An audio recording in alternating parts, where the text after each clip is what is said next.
Pourquoi les Canadiens deviennent-ils extrêmement sauvages en guerre? Ah, les Canadiens. Nous connaissons tous le stéréotype. Gentils, amicaux et extrêmement désolés. Si vous les combattez cependant, évitez-les à tout prix. Car pour une raison étrange, ces amateurs de feuilles d'érable généralement calmes deviennent absolument furieux lorsqu'il y a une guerre. Les raids de tranchées. Durant la Première Guerre mondiale, la seule chose plus effrayante que de participer à un raid de tranchées était d'être pris pour cible d'un raid canadien. Peu de temps après leur déploiement, les Canadiens se sont forgé une réputation redoutable en tant que praticiens enthousiastes et innovants de cet art brutal. Pour plus de discrétion, ils noircissaient leur visage et portaient des gants en caoutchouc épais. Ils emportaient également avec eux une variété d'armes artisanales pour optimiser leur efficacité meurtrière, comme des matraques à pointe, des couteaux et des poings américains pour leur permettre d'éliminer silencieusement leurs ennemis. Alternativement, des bombes artisanales et des catapultes à grenades étaient utilisées s'ils préféraient entrer en tirant à tout va.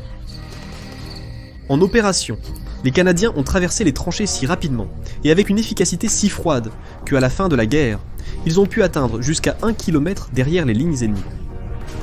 Leur vitesse et leur férocité leur ont valu des surnoms de la part des Allemands terrifiés, allant de Stormtroopers à coloniaux sauvages.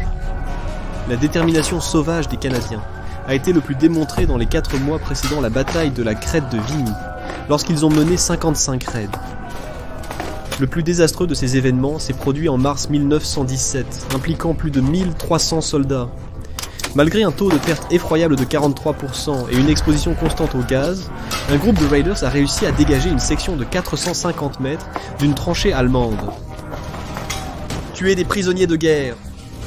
Quand ils ne partaient pas en raid nocturne mortel, les Canadiens pouvaient généralement être trouvés en train de massacrer des prisonniers de guerre.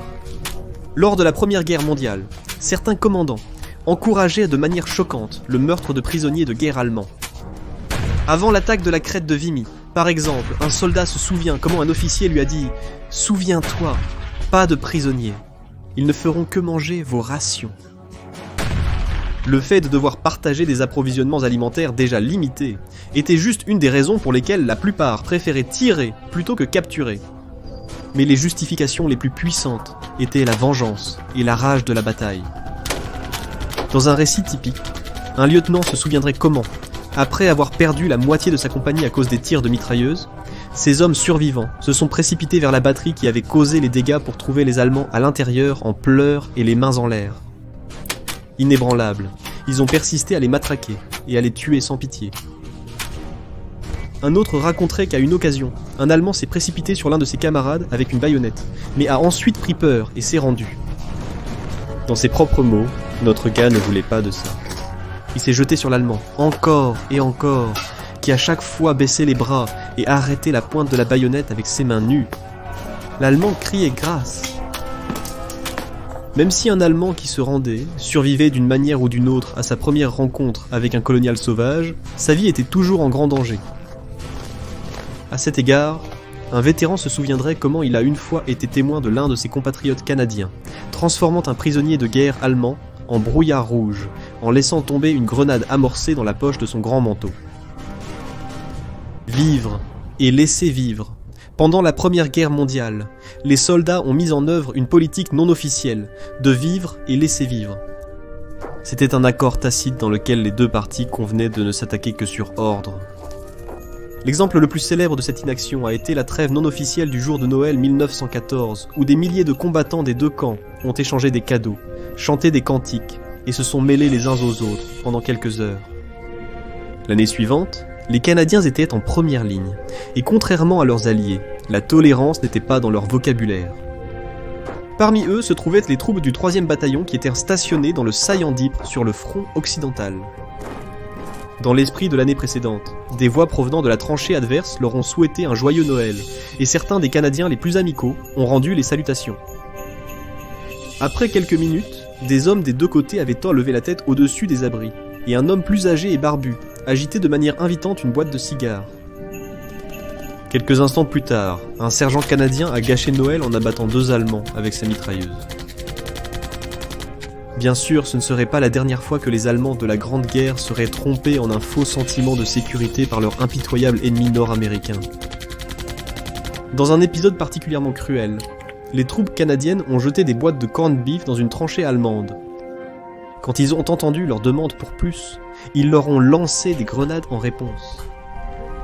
Comme les histoires l'ont montré, pour une raison inconnue, les Canadiens sont devenus complètement fous durant la Première Guerre mondiale. Mais pourquoi étaient-ils si en colère ? Certains historiens ont avancé que leur impitoyabilité était une réponse émotionnelle à une rumeur de champ de bataille concernant le soi-disant Canadien crucifié, un officier qui aurait été crucifié à une porte de grange près d'Ypres. D'autres ont supposé que leur soif de vengeance provenait de leur expérience traumatisante lors de l'éprouvante deuxième bataille d'Ypres en 1915, au cours de laquelle les Canadiens ont subi le gros de la première attaque de gaz toxique allemande de la guerre.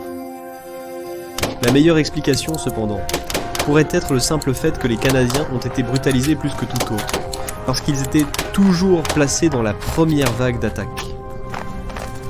Juno Beach.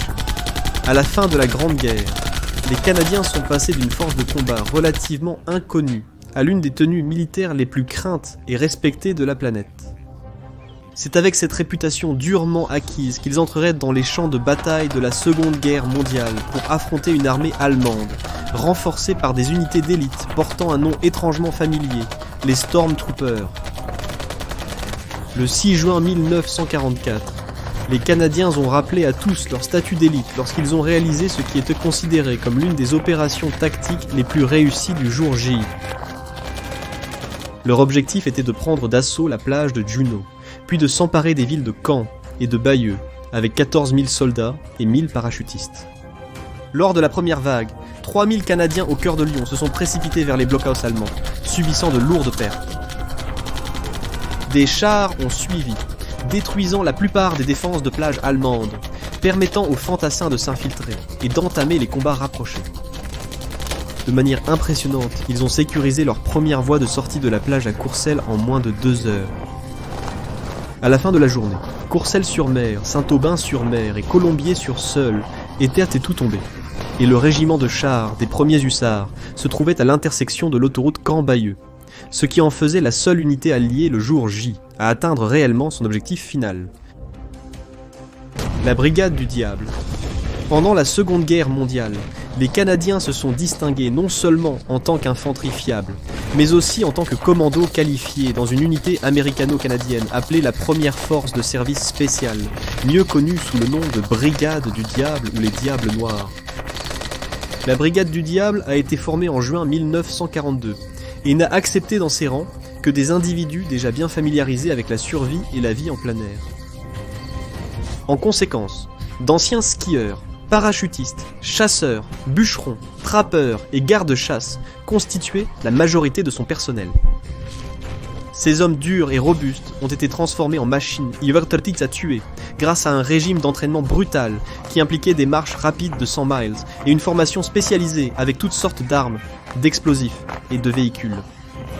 Pour inspirer la peur dans le cœur de leurs ennemis sur le champ de bataille, ils plaçaient une carte de visite sur les morts, ornée de la phrase « Le pire est à venir » en allemand. Les Black Devils se voyaient attribuer les missions les plus dangereuses, l'une de leurs missions les plus emblématiques ayant eu lieu en décembre 1943 au sommet de la montagne montée la Difensa, au sud-est de Rome. Pendant environ un mois, plusieurs assauts britanniques, canadiens et américains tentant de déloger les Allemands au sommet ont été anéantis les uns après les autres. Au moment où la Brigade du Diable est arrivée sur les lieux, Monte la Difensa avait été bombardée avec plus de 200 000 obus, lui valant le surnom de la colline aux millions de dollars. À 1h30 du matin, le 3 décembre, portant des sacs à dos de 60 livres ainsi que des couteaux, des armes à feu et des baïonnettes, et avec des visages noircis au charbon, 600 hommes de la première force de service spécial ont commencé à grimper le front de la falaise presque verticale alors que le brouillard et la neige tourbillonnante enveloppèrent la montagne. Peu avant 6 heures, ils atteignirent le sommet et commencèrent à égorger discrètement les sentinelles. Soudain, un éboulement de roches a révélé leur position et l'ennemi a ouvert le feu. Les combats étaient intenses et les deux côtés ont subi de lourdes pertes, mais les Allemands aguerris ont finalement été expulsés. En seulement 2 heures, Le face-à-face qui durait depuis un mois a pris fin par une force 10 fois plus petite que la force alliée combinée qui avait, jusqu'à présent, échoué à prendre Monte la Difensa. Avec un peu d'aide des Américains, ils ont montré une fois de plus que s'en prendre à un Canadien en temps de guerre, c'est signer son propre arrêt de mort.